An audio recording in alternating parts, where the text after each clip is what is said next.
പുസ്തകം മേടിച്ച് വീട്ടിൽ വെക്കുന്നവർക്ക് നല്ലതാണ്. പഞ്ചായത്തിലെ ഏത് സംശയം ഉണ്ടെങ്കിലും ആ ടോപ്പിക് എടുത്ത് നോക്കിയാൽ മതി. യോഗ്യതയും അയോഗ്യതകളും. ഒരു പഞ്ചായത്തിലെ അംഗത്തിന്റെ യോഗ്യതകൾ അയാൾ ഏതെങ്കിലും തലത്തിലുള്ള ഒരു പഞ്ചായത്തിലെ ഒരു സ്ഥാനം നയിക്കുവാൻ തെരഞ്ഞെടുക്കപ്പെടുന്നതിന് അയാൾ ആ പഞ്ചായത്തിലെ വോട്ടേഴ്സ് ലിസ്റ്റിൽ പേരുള്ള ആളായിരിക്കണം. 1.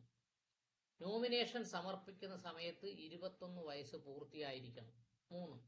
പട്ടികജാതിയിലോ പട്ടികവർഗത്തിലോ സംവരണം ചെയ്ത സീറ്റാണ് മത്സരിക്കുന്നതെങ്കിൽ അത് ജാതി സർട്ടിഫിക്കറ്റ് കാണിച്ചിരിക്കണം. 4. സ്ത്രീകൾക്ക് വേണ്ടി സംവരണം ചെയ്തിട്ടുള്ള സ്ഥാനത്തിന്റെ സംഗതി അങ്ങനെയുള്ള സ്ത്രീകൾ മാത്രമേ മത്സരിക്കാൻ പാടുള്ളൂ. അത് നമുക്കറിയാവുന്ന കാര്യം. ഭരണാധികാരിയുടെയോ അല്ലെങ്കിൽ സംസ്ഥാന തെരഞ്ഞെടുപ്പ് കമ്മീഷൻ അധികാരപ്പെടുത്തിയ മറ്റെന്തെങ്കിലും ആളിന്റെയോ മുൻപാകെ ഈ ആവശ്യത്തിനേക്കായി 1-ാം പട്ടികയിൽ നിർവഹിച്ചിട്ടുള്ള ഫോറം അനുസരിച്ച് താൻ സത്യപ്രതിജ്ഞയോ ദൃഢപ്രതിജ്ഞയോ നടത്തി ഒപ്പിടണം. അപ്പോ സത്യപ്രതിജ്ഞ നടത്തുന്നവർക്ക് അങ്ങനെ നടത്താം, ദൃഢപ്രതിജ്ഞ നടത്തുന്നവർക്ക് അങ്ങനെയും നടത്താം. ഒന്നുകിൽ സത്യപ്രതിജ്ഞ ചെയ്യണം, അല്ലെങ്കിൽ ദൃഢപ്രതിജ്ഞ ചെയ്യണം, അല്ലെങ്കിൽ ഭരണഘടനയിൽ എന്ത് ചെയ്താൽ മതി, ഭരണഘടനയെ തൊട്ട് സത്യം ചെയ്താലും മതി. ഓക്കെ.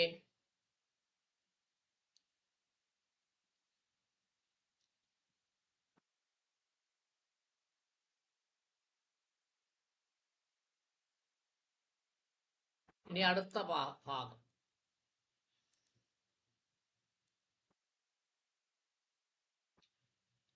വിശദീകരണം. ഒരാൾ സർക്കാരിൻ്റെയോ അല്ലെങ്കിൽ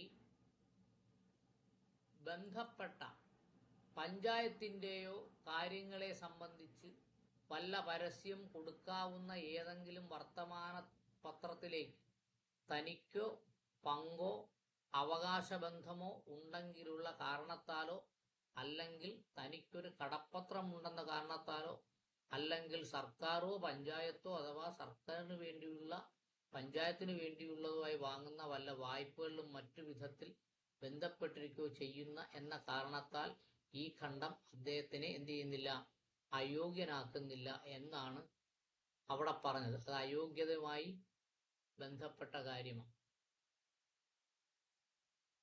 ഓക്കെ, അത് മനസ്സിലായോ?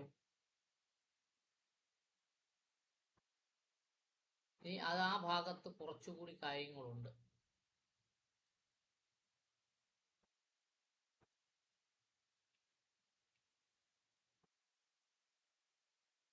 ഓക്കെ, ഇനി നമ്മൾ പറയുന്നത് അയോഗ്യത എന്താണ്, എങ്ങനെയാണ് ഒരാൾ മത്സരിക്കുന്നതിൽ നിന്നും അയോഗ്യനാകുന്നത് എന്നതിനെ കുറിച്ചാണ് നമ്മൾ പറയുന്നത്.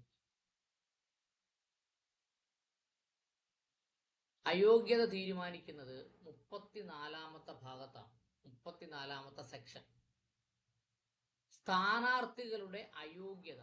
ഒരാൾ ഏതെങ്കിലും തലത്തിൽ പഞ്ചായത്തിലെ അംഗമായി തെരഞ്ഞെടുക്കപ്പെടുന്നതിനോ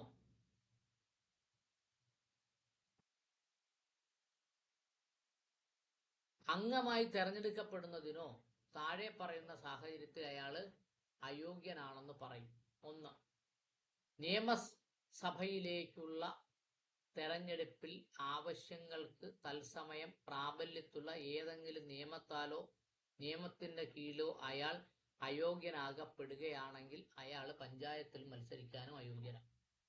എന്ന് പറഞ്ഞാൽ റെപ്രസെന്റേഷൻ ഓഫ് പീപ്പിൾ ആക്ട് പ്രകാരം അയാൾക്ക് ഏതെങ്കിലും രീതിയിൽ അയോഗ്യത കൽപ്പിച്ചിട്ടുണ്ടെങ്കിൽ, റെപ്രസെന്റേഷൻ ഓഫ് പീപ്പിൾ ആക്ട് ഇതുമായി ബന്ധപ്പെട്ടതല്ല, 1955 റെപ്രസെന്റേഷൻ ഓഫ് പീപ്പിൾ ആക്ട് പ്രകാരം അയാൾ നിയമസഭയിലേക്ക് മത്സരിക്കുന്നതിൽ നിന്നും അയോഗ്യനാണെങ്കിൽ പഞ്ചായത്തിൽ മത്സരിക്കാനും അയോഗ്യനാണ്.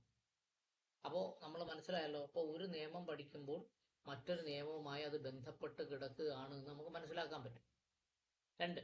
കോടതിയാലോ ഒരു ട്രൈബ്യൂണലായോ സാൻമാർഗിക ദുഷ്ടത്തിനു വേണ്ടി ഒരു കുറ്റം 3 മാസത്തിൽ കുറയാതെയുള്ള ഒരു കാലത്തേക്ക് തടവ് ശിക്ഷ അനുഭവിച്ചാൽ അയാൾ പഞ്ചായത്ത് ഇലക്ഷനിൽ മത്സരിക്കാൻ അയോഗ്യനാണ്.